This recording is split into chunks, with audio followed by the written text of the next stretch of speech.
ರಾಜ್ಯದ ಹಲವೆಡೆ ವರುಣನ ಆರ್ಭಟ ಮುಂದುವರೆದಿದೆ. ಚಿಕ್ಕಮಗಳೂರಿನಲ್ಲಿ ಬಿರುಗಾಳಿ ಸಹಿತ ಭಾರೀ ಮಳೆ ಆಗ್ತಾ ಇರುವಂತದ್ದು. ರಾಜ್ಯದ ನಾನಾ ಭಾಗದಲ್ಲಿ ಈ ವರುಣನ ಅಬ್ಬರದಿಂದ ಜನಜೀವನ ಅಸ್ತವ್ಯಸ್ತ ಆಗಿದೆ. ಜನರು ಕಂಗಾಲಾಗಿ ಹೋಗಿದ್ದಾರೆ. ಇತ್ತ ಚಿಕ್ಕಮಗಳೂರಲ್ಲಿ ಬಿರುಗಾಳಿ ಸಹಿತ ಭಾರೀ ಮಳೆಯಾಗಿದೆ. ಬಿರುಗಾಳಿಯ ರಭಸಕ್ಕೆ ಧರೆಗೆ ಉರುಳಿದೆ ಬೃಹತ್ ಮರ.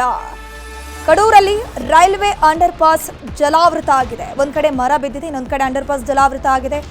ಮರ ಬಿದ್ದು ಸಾಕಷ್ಟು ವಿದ್ಯುತ್ ಕಂಬಗಳು ಕೂಡ ನೆಲಕ್ಕುರುಳಿದೆ. ಸೊ ವಿದ್ಯುತ್ ವ್ಯತ್ಯಯ ಕೊಡಲಾಗಿರುವಂಥದ್ದು. ನೀರು ನಿಂತು ರಸ್ತೆಗಳೆಲ್ಲವೂ ಕೆರೆಯಂತಾಗಿದೆ. ವಾಹನ ಸಂಚಾರ ಕಂಪ್ಲೀಟ್ ಆಗಿ ಬಂದ್ ಆಗಿ ಹೋಗ್ಬಿಟ್ಟಿದೆ. ಸವಾರರು ಪರದಾಟವನ್ನು ನಡೆಸ್ತಾ ಇದ್ದಾರೆ.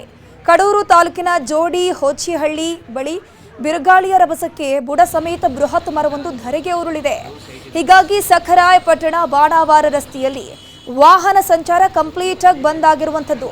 ಆ ಮರವನ್ನ ತೆರವು ಮಾಡೋವರೆಗೂ ವಾಹನ ಸವಾರರು ಪರದಾಟ ನಡೆಸಬೇಕಾದಂತಹ ಪರಿಸ್ಥಿತಿಯಲ್ಲಿ ನಿರ್ಮಾಣ ಆಗಿದೆ.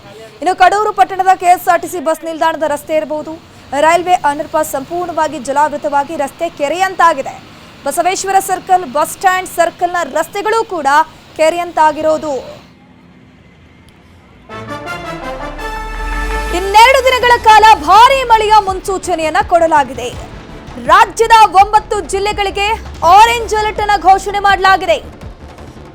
ರಾಜ್ಯದ 18 ಜಿಲ್ಲೆಗಳಿಗೆ ಯೆಲ್ಲೋ ಅಲರ್ಟ್ ಅನ್ನು ಘೋಷಣೆ ಮಾಡಲಾಗಿರುವಂತದ್ದು. ಇನ್ನೆರಡು ದಿನ ಭಾರೀ ಮಳೆಯ ಮುನ್ಸೂಚನೆಯನ್ನ ಕೊಡಲಾಗಿದೆ. ಇನ್ನು ಬೆಂಗಳೂರಿನಲ್ಲಿ ಇಂದು ಕೂಡ ಭಾರೀ ಮಳೆ ಇದೆಯಂತೆ. ಭಾರೀ ಮಳೆಯ ಮುನ್ಸೂಚನೆಯನ್ನ ಕೊಡಲಾಗಿದೆ. ಹವಾಮಾನ ಇಲಾಖೆಯವರು ಬೆಂಗಳೂರಿಗೆ 2 ದಿನಗಳ ಕಾಲ ಆರೆಂಜ್ ಅಲರ್ಟ್ ಅನ್ನು ನೀಡಲಾಗಿರೋದು. ಸೊ ಬೆಂಗಳೂರಿನಲ್ಲಿರುವಂತರು ಆದಷ್ಟು ಜಾಗರೂಕರಾಗಿರಬೇಕು. 65 ಮಿಲಿಮೀಟರ್ನಿಂದ 115 ಮಿಲಿಮೀಟರ್ನಷ್ಟು ಮಳೆ ಆಗುತ್ತಂತೆ ಬೆಂಗಳೂರಿನಲ್ಲಿ. ಕಳೆದ ಕೆಲ ವಾರಗಳಿಂದ ಭಾರೀ ಮಳೆ ಆಗ್ತಾ ಇದೆ.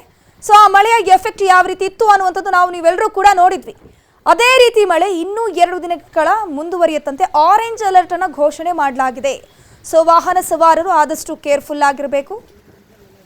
ಜೊತೆಗೆ ಪಾಲಿಕೆ ಕೂಡ ಎಚ್ಚೆತ್ತುಕೊಳ್ಬೇಕಾಗುತ್ತೆ. ಎಲ್ಲಿ ನೀರು ನಿಲ್ಲತ್ತೆ ಅಲ್ಲಿ ಪರ್ಯಾಯ ಮಾರ್ಗ, ಪರ್ಯಾಯ ವ್ಯವಸ್ಥೆಯನ್ನು ಮಾಡುವಂಥ ಕೆಲಸ ಕೂಡ ಆಗಬೇಕಾಗಿದೆ. ಇನ್ನೆರಡು ದಿನ ಭಾರೀ ಮಳೆಯ ಮುನ್ಸೂಚನೆಯನ್ನ ನೀಡಲಾಗಿದೆ. ಇದರ ಬಗ್ಗೆ ಹೆಚ್ಚಿನ ಮಾಹಿತಿ ನೀಡ್ತಾ ಹೋಗ್ತಾರೆ ನಮ್ಮ ಪ್ರತಿನಿಧಿ ಯೋಗೀಶ್. ನೇರ ಸಂಪರ್ಕದಲ್ಲಿ ಜಾಯಿನ್ ಆಗಿದ್ದಾರೆ. ಯೋಗೀಶ್, ಮುಂಗಾರು ಪೂರ್ವ ಮಳೆ ಚಿಕ್ಕಮಗಳೂರಲ್ಲಿ ಅಬ್ಬರಿಸಿ ಬೊಬ್ಬಿರಿತಾ ಇದೆ. ಸದ್ಯದ ಪರಿಸ್ಥಿತಿ ಯಾವ ರೀತಿ, ಎಲ್ಲೆಲ್ಲಿ ಅನಾಹುತಗಳಾಗಿದೆ? ಧನುಶ್ರೀನ ಹವಾಮಾನ ಇಲಾಖೆಯ ಮುನ್ಸೂಚನೆಯಂತೆ ರಾಜ್ಯದ ಹಲವೆಡೆ ವರುಣನ ಅಬ್ಬರ ಜೋರಾಗಿರ್ತಕ್ಕಂಥದ್ದು. ಕಳೆದ 1 ವಾರದಿಂದ ನಿರಂತರವಾಗಿ ಅಲ್ಲಲ್ಲಿ ವರುಣ ತನ್ನ ಆರ್ಭಟವನ್ನ ಮುಂದುವರಿಸಿರ್ತಕ್ಕಂಥದ್ದು. ಮಳೆಯ ಜೊತೆಗೆ ಬಿರುಗಾಳಿ, ಸಿಡಿಲಿನ ಅಬ್ಬರ ಕೂಡ ಹೆಚ್ಚಾಗಿರ್ತಕ್ಕಂಥದ್ದು. ಬಿರುಗಾಳಿ ಮಳೆಯ ಹೊಡೆತಕ್ಕೆ ಚಿಕ್ಕಮಗಳೂರು ಜಿಲ್ಲೆಯ ಕಡೂರು ತಾಲೂಕಿನ ಜನರು ಒಂದೇ ಒಂದು ದಿನಕ್ಕೆ ತತ್ತರಿಸಿ ಹೋಗಿರ್ತಕ್ಕಂಥದ್ದು. ನಿನ್ನೆ ಸಂಜೆ ಕೇವಲ ಅರ್ಧ ಗಂಟೆ ಸುರಿದಂತಹ ಭಾರೀ ಮಳೆ ಸಾಕಷ್ಟು ಅನಾಹುತಗಳನ್ನ ಮತ್ತು ಅವಾಂತರಗಳನ್ನ ಸೃಷ್ಟಿ ಮಾಡಿರ್ತಕ್ಕಂಥದ್ದು. ಕಡೂರು ತಾಲೂಕಿನ ಜೋಡಿ ಹೋಚಿಹಳ್ಳಿ ಹಾಗೂ ಹೊಸೂರು ಸಮೀಪ ಸುರಿದಂತಹ ಭಾರೀ ಮಳೆಯಿಂದಾಗಿ ವಿದ್ಯುತ್ ಕಂಬಗಳು ಧರೆಗುರುಳಿರ್ತಕ್ಕಂಥದ್ದು. ತೆಂಗಿನ ಮರಗಳು ಮುರಿದು ವಿದ್ಯುತ್ ಕಂಬ ತಂತಿಯ ಮೇಲೆ ಬಿದ್ದ ಹಿನ್ನೆಲೆಯಲ್ಲಿ ವಿದ್ಯುತ್ ಕಂಬಗಳು ನೆಲಕ್ಕುರುಳಿದ್ರೆ, ಮತ್ತೊಂದು ಕಡೆ ಸಖರಾಯಪಟ್ಟಣದಿಂದ ಅರಸೀಕೆರೆ ತಾಲೂಕಿನ ಬಾಣಾವರಕ್ಕೆ ಸಂಪರ್ಕ ಕಲ್ಪಿಸುವಂತಹ ಜಿಲ್ಲಾ ಮುಖ್ಯ ರಸ್ತೆಯಲ್ಲಿ ಬೃಹತ್ ಗಾತ್ರದ ಮರವೊಂದು ಬೇರೆ ಸಮೇತವಾಗಿ ರಸ್ತೆಗೆ ಅಡ್ಡ ಬಿದ್ದ ಪರಿಣಾಮವಾಗಿ ವಾಹನಗಳ ಸಂಚಾರ ಬಂದ್ ಆಗಿತ್ತು. ಇಡೀ ದಿನ ಈ ಒಂದು ರಸ್ತೆಯಲ್ಲಿ ವಾಹನ ಸಂಚಾರ ಬಂದ್ ಆಗಿದ್ದು, ಬಳಿಕ ಅರಣ್ಯ ಇಲಾಖೆ ಇರ್ಬೋದು ಮತ್ತು ಸ್ಥಳೀಯರು ಆ ಒಂದು ಮರವನ್ನ ತೆರವುಗೊಳಿಸುವಂತಹ ಒಂದು ಕಾರ್ಯವನ್ನ ಮಾಡಿದ್ರು.